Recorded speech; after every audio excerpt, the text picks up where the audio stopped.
Hi everyone, my name is Jason Arthur and this is my justification video for SLO number 3, assessment practices.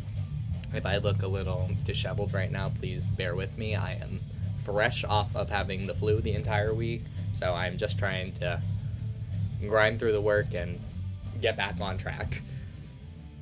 So how did applying the student learning outcome guide your future decisions and practices? So like I've mentioned previously, I am currently a preschool teacher, so I feel that I am pretty well equipped to work alongside students who may be having difficulty in literacy skills, because that is my typical MO. Most, if not all of my students struggle with literacy because they have no prior knowledge to it, no prior experience with it. So we're all starting like on the same level playing field, just trying to figure out what it is to read and what it means to read and what we need to do in order to achieve that.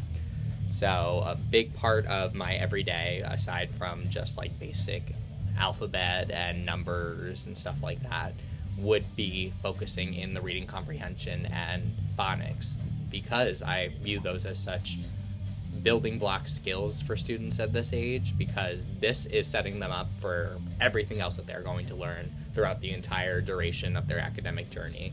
They haven't even started kindergarten yet, so to have them prepared now is only going to better suit them in the future, which I think ties in super well with students who may be struggling a little bit more at these earlier ages, that they are not too far behind the other students around them, that it should not be super overwhelming to be able to catch them up. So who I've currently been experiencing with one of my students that I've been calling John Doe just for ambiguity, speaks entirely Spanish at home, does not speak any English at home, and will come in and not speak Spanish at school, but has difficulty speaking fully fluently in English while he's at school. I noticed that he has no trouble socially. Like, he can get along well with others, they can communicate.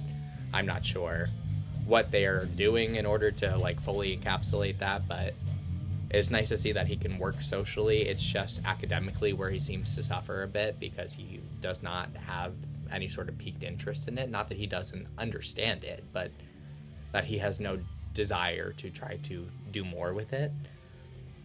So this has only just helped me better prepare for what I want to do in the classroom to aid students like John, and hopefully more students like this in the future.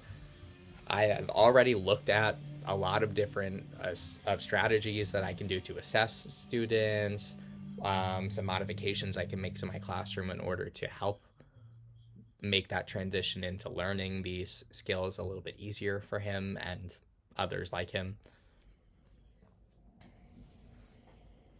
And my next steps would be to now take these ideas that I've had. I mentioned a few in my artifact submission, such as I've seen videos of like a red like beep-in buzzer that records audio. So people would create word labels, and once you hit it, it would tell you the individualized letters.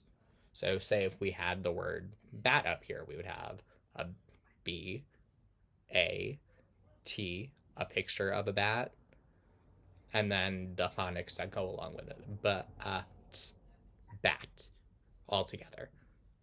Just to give them sort of a dual understanding, not just visually reading it or seeing the picture of what the item is, but also being able to hear auditorily that is the sound that it is supposed to make, making sure that you have the correct pronunciations when you're doing stuff like that, because you don't want to teach the wrong phonic for a given letter and completely set them back even more than they already are. So it's just, at this point, my future utilizing these skills would be, how am I going to take the ideas that I have and incorporate them into my classroom? And hopefully once I'm able to start doing things like that, we will see a greater turnout and a lot of personal growth for the students who may be struggling a little bit more. But that's it for me. Thank you.